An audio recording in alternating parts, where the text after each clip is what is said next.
Chapter 29. Calls. Come, Joe, it's time. For what? You don't mean to say you've forgotten that you promised to make 6 calls with me today? I've done a good many rash and foolish things in my life, but I don't think I ever was mad enough to say I'd make 6 calls in one day when a single one upsets me for a week. Yes, you did. It was a bargain between us. I was to finish the crayon of Beth for you, and you were to go properly with me and return our neighbors' visits. If it was fair, that was in the bond, and I stand to the letter of my bond, Shylock. There is a pile of clouds in the east. It's not fair, and I don't go. Now that's shirking. It's a lovely day, no prospect of rain, and you pride yourself on keeping promises, so be honorable. Come and do your duty, and then be at peace for another 6 months. At that minute Jo was particularly absorbed in dressmaking, for she was mantua-maker general to the family, and took especial credit to herself because she could use a needle as well as a pen. It was very provoking to be arrested in the act of a first trying on, and ordered out to make calls in her best array on a warm July day. She hated calls of the formal sort, and never made any till Amy compelled her with a bargain, bribe, or promise. In the present instance there was no escape, and having clashed her scissors rebelliously, while protesting that she smelled thunder, she gave in, put away her work, and taking up her hat and gloves with an air of resignation, told Amy the victim was ready. Joe March, you are perverse enough to provoke a saint. You don't intend to make calls in that state, I hope, cried Amy, surveying her with amazement. Why not? I'm neat and cool and comfortable, quite proper for a dusty walk on a warm day. If people care more for my clothes than they do for me, I don't wish to see them. You can dress for both and be as elegant as you please. It pays for you to be fine. It doesn't for me, and furbelows only worry me. Oh, dear, sighed Amy. Now she's in a contrary fit, and will drive me distracted before I can get her properly ready. I'm sure it's no pleasure to me to go today, but it's a debt we owe society, and there's no one to pay it but you and me. I'll do anything for you, Joe, if you'll only dress yourself nicely and come and help me do the civil. You can talk so well, look so aristocratic in your best things, and behave so beautifully if you try, that I'm proud of you. I'm afraid to go alone. Do come and take care of me. You're an artful little puss to flatter and wheedle your cross old sister in that way. The idea of my being aristocratic and well-bred, and your being afraid to go anywhere alone. I don't know which is the most absurd. Well, I'll go if I must, and do my best. You shall be commander of the expedition, and I'll obey blindly. Will that satisfy you? said Jo, with a sudden change from perversity to lamb-like submission. You're a perfect cherub. Now put on all your best things, and I'll tell you how to behave at each place, so that you will make a good impression. I want people to like you, and they would if you'd only try to be a little more agreeable. Do your hair the pretty way, and put the pink rose in your bonnet. It's becoming, and you look too sober in your plain suit. Take your light gloves and the embroidered handkerchief. We'll stop at Meg's and borrow her white sunshade, and then you can have my dove-colored one. While Amy dressed, she issued her orders, and Jo obeyed them, not without entering her protest, however, for she sighed as she rustled into her new organdy, frowned darkly at herself as she tied her bonnet-strings in an irreproachable bow, wrestled viciously with pins as she put on her collar, wrinkled up her features generally as she shook out the handkerchief, whose embroidery was as irritating to her nose as the present mission was to her feelings, and when she had squeezed her hands into tight gloves with 3 buttons and a tassel, as the last touch of elegance, she turned to Amy with an imbecile expression of countenance, saying meekly, "I'm perfectly miserable, but if you consider me presentable, I die happy." You're highly satisfactory. Turn slowly round and let me get a careful view. Jo revolved, and Amy gave a touch here and there, then fell back with her head on one side, observing graciously, Yes, you'll do. Your head is all I could ask, for that white bonnet with the rose is quite ravishing. Hold back your shoulders, and carry your hands easily, no matter if your gloves do pinch.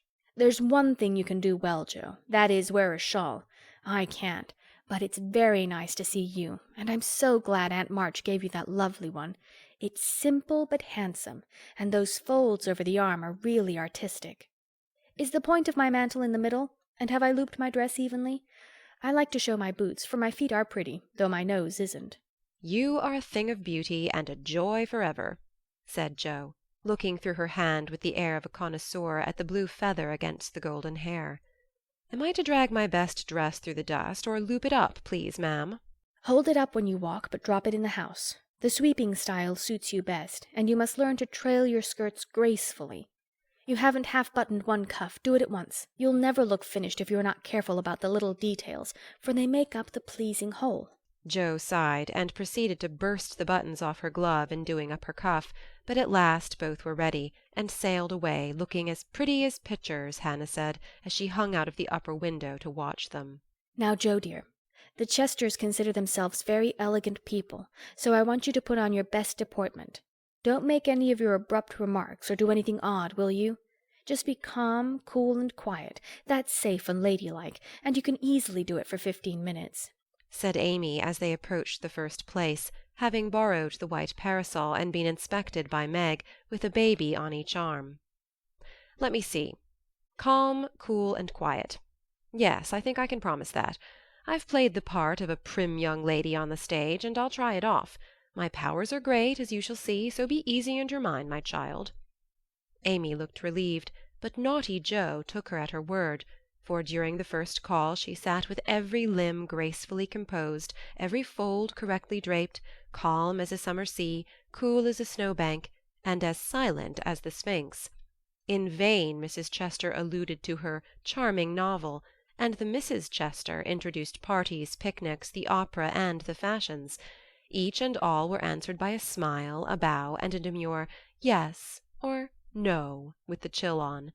In vain Amy telegraphed the word "talk," tried to draw her out, and administered covert pokes with her foot.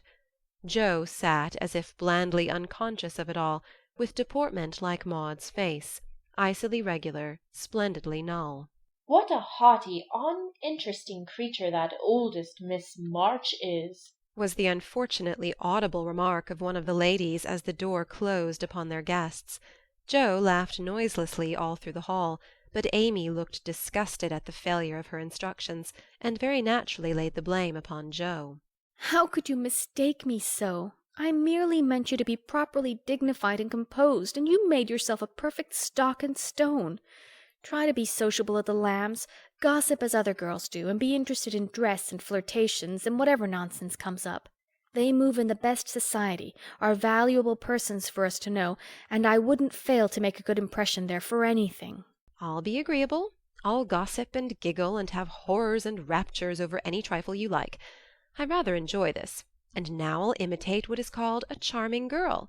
I can do it, for I have May Chester as a model, and I'll improve upon her. See if the Lambs don't say, 'What a lively, nice creature that Jo March is.'" Amy felt anxious, as well she might, for when Jo turned freakish there was no knowing where she would stop. Amy's face was a study when she saw her sister skim into the next drawing-room, kiss all the young ladies with effusion, beam graciously upon the young gentlemen, and join in the chat with a spirit which amazed the beholder. Amy was taken possession of by Mrs. Lamb, with whom she was a favourite, and forced to hear a long account of Lucretia's last attack, while 3 delightful young gentlemen hovered near, waiting for a pause when they might rush in and rescue her. So situated, she was powerless to check Jo, who seemed possessed by a spirit of mischief, and talked away as volubly as the lady. A knot of heads gathered about her, and Amy strained her ears to hear what was going on, for broken sentences filled her with curiosity, and frequent peals of laughter made her wild to share the fun. One may imagine her suffering on overhearing fragments of this sort of conversation. "She rides splendidly. Who taught her?" "No one. She used to practice mounting, holding the reins, and sitting straight on an old saddle in a tree. Now she rides anything, for she doesn't know what fear is, and the stable-man lets her have horses cheap because she trains them to carry ladies so well. She has such a passion for it. I often tell her if everything else fails she can be a horse-breaker, and get her living so." At this awful speech Amy contained herself with difficulty, for the impression was being given that she was rather a fast young lady, which was her especial aversion. But what could she do? For the old lady was in the middle of her story, and long before it was done Jo was off again, making more droll revelations and committing still more fearful blunders. Yes, Amy was in despair that day, for all the good beasts were gone, and of 3 left, 1 was lame, 1 blind, and the other so balky that you had to put dirt in his mouth before he would start. Nice animal for a pleasure party, wasn't it?" Which did she choose? asked one of the laughing gentlemen, who enjoyed the subject. "None of them. She heard of a young horse at the farmhouse over the river, and though a lady had never ridden him, she resolved to try, because he was handsome and spirited. Her struggles were really pathetic. There was no one to bring the horse to the saddle, so she took the saddle to the horse. My dear creature, she actually rode it over the river, put it on her head, and marched up to the barn, to the utter amazement of the old man." Did she ride the horse? "Of course she did, and had a capital time.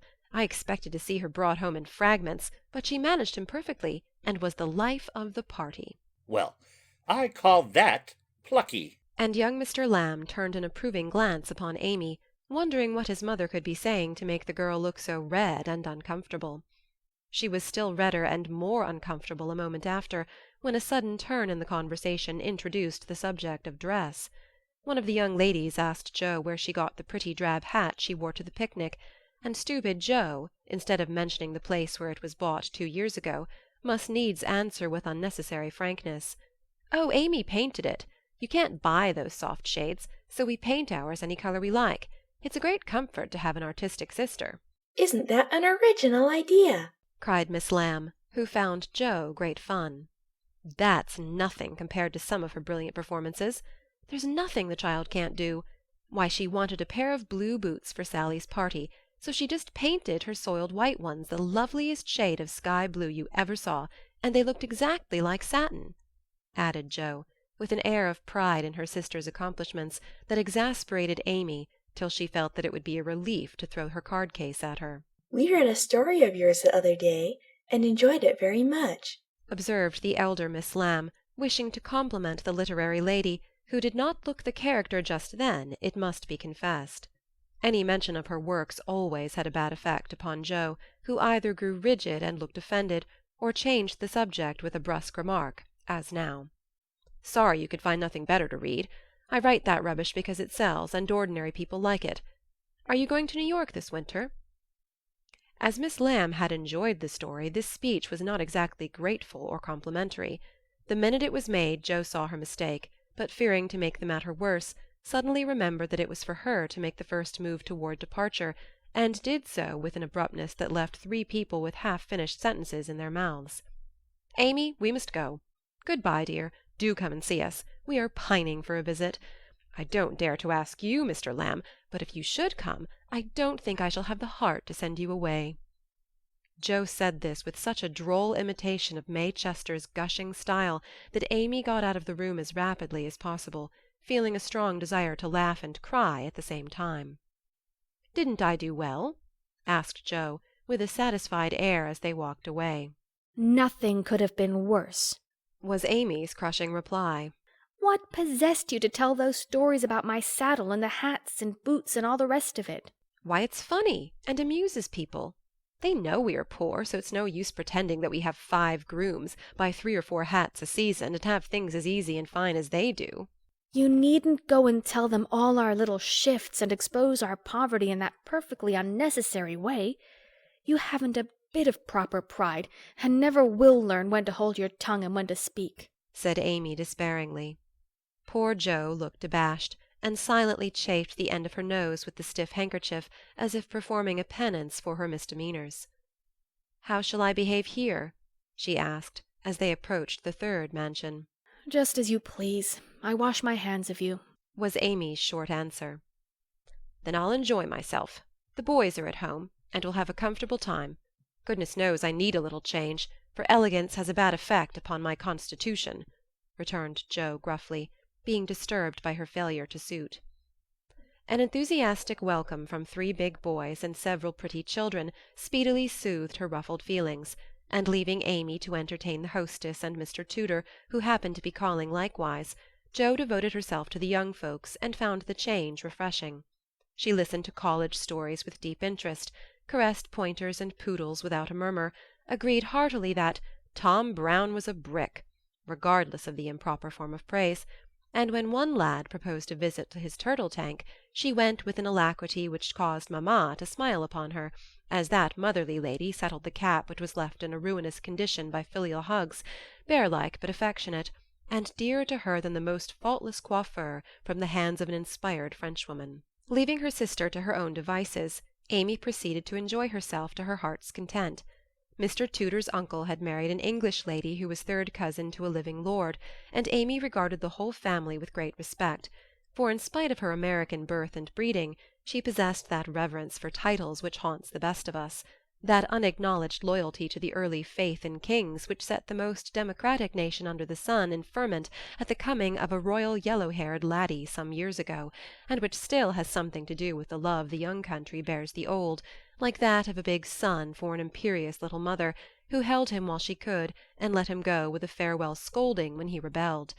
But even the satisfaction of talking with a distant connection of the British nobility did not render Amy forgetful of time, and when the proper number of minutes had passed, she reluctantly tore herself from this aristocratic society and looked about for Joe, fervently hoping that her incorrigible sister would not be found in any position which should bring disgrace upon the name of March.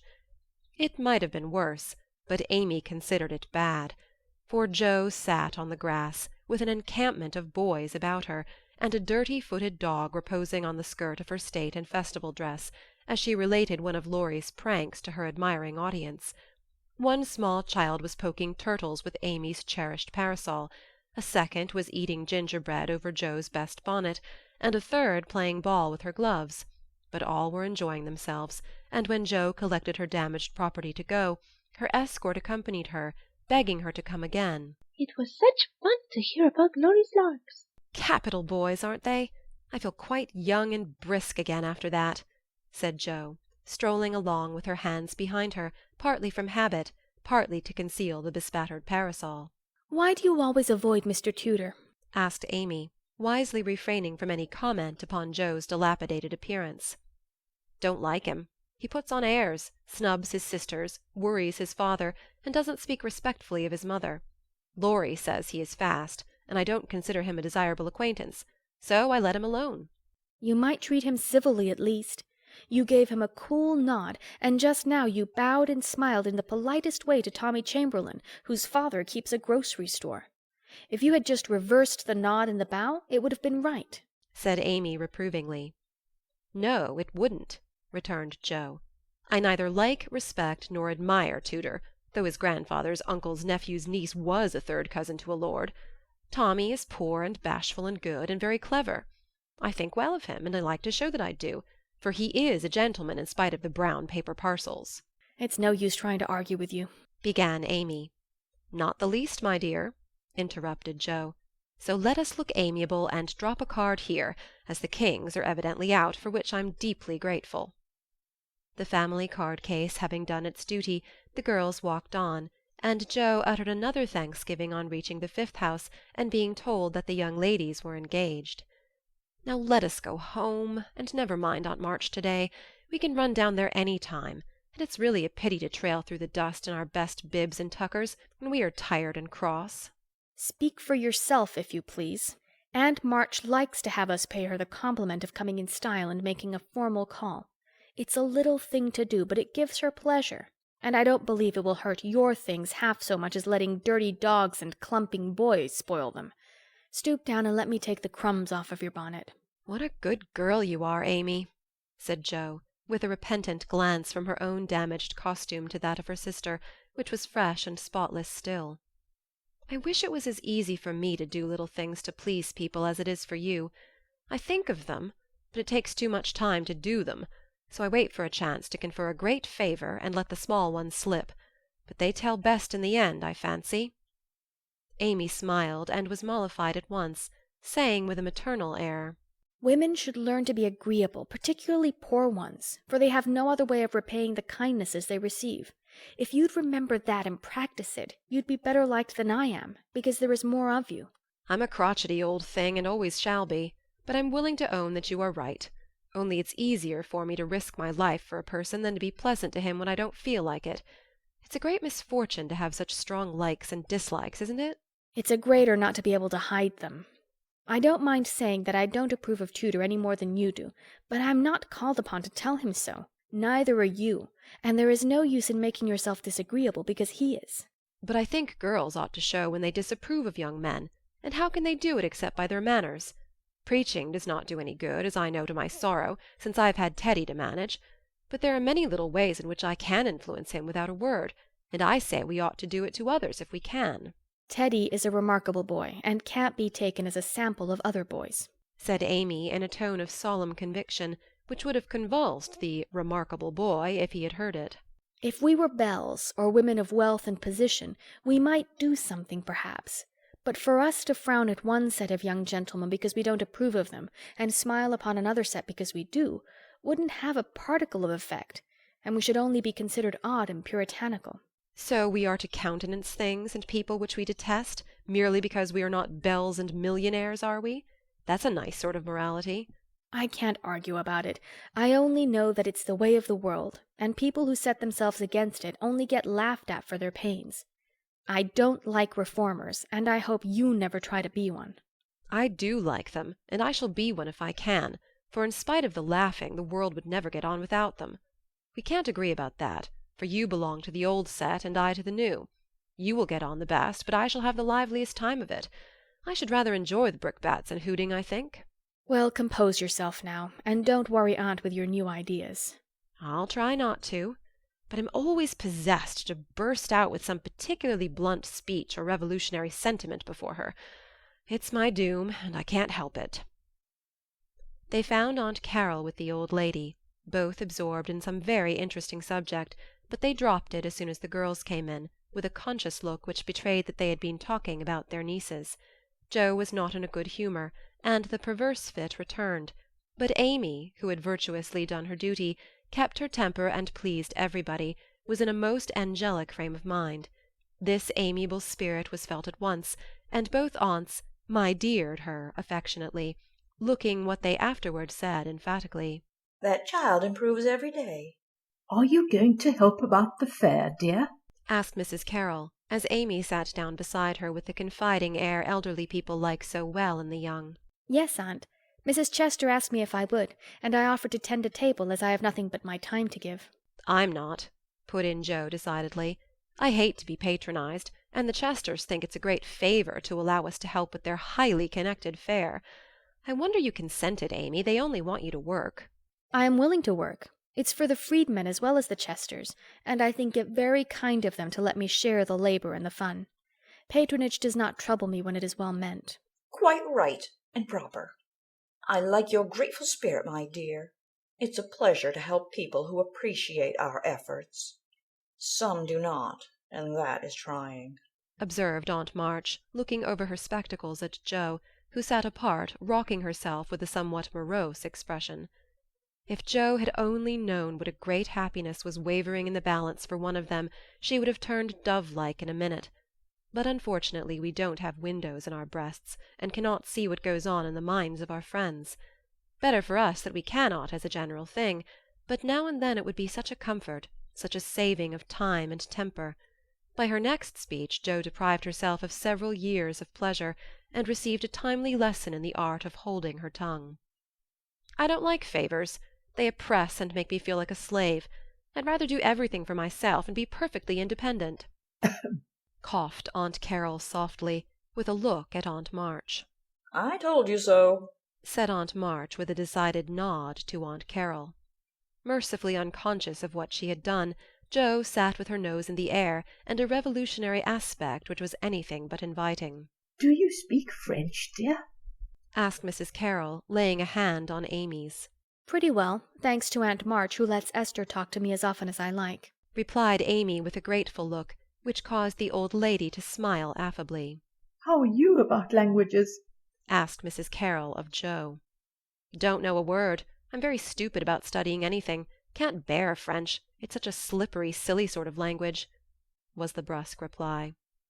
Another look passed between the ladies, and Aunt March said to Amy, "You are quite strong and well now, dear, I believe.